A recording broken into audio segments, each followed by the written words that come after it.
This has turned into a major disaster for the United States and their allies. President Joe Biden has said he is putting an end to the 20-year war in Afghanistan by withdrawing all troops from that area.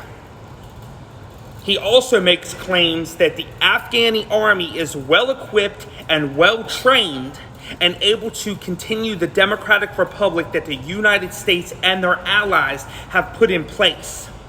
Now, within a couple days of withdrawing those troops, the Taliban has overrun the capital, capturing Kabul and causing the president and many commanders of the Afghani army to flee, leaving the country in peril as the Taliban takes over once again. So now the United States has had to send multiple troops back. I think it's around 5,000 troops in order to evacuate the U.S. embassies and other Americans to get them out of harm's way.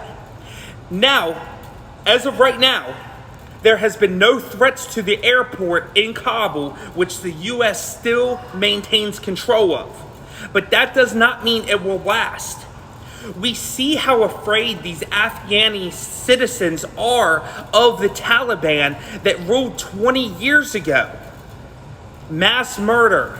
If you did not fall in line with their laws and their religious customs, you were not going to make it in that society. Women and children are scared. And we see this as a result of U.S. military airplanes taking off and Afghani people holding onto them, some falling to their deaths. Air India is trying to evacuate their embassies right now, but they've had to stay in the air for multiple hours. And they've even had to turn off radar because they are afraid that they're going to be shot down. Guys, this has turned into a disaster. This is not the way to exit the country. You do not do a mass withdrawal after 20 years.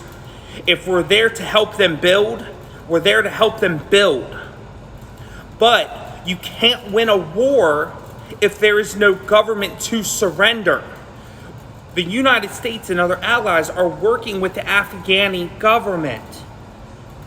The Taliban is not a central government and they cannot concede war. So therefore, there is no war to be won.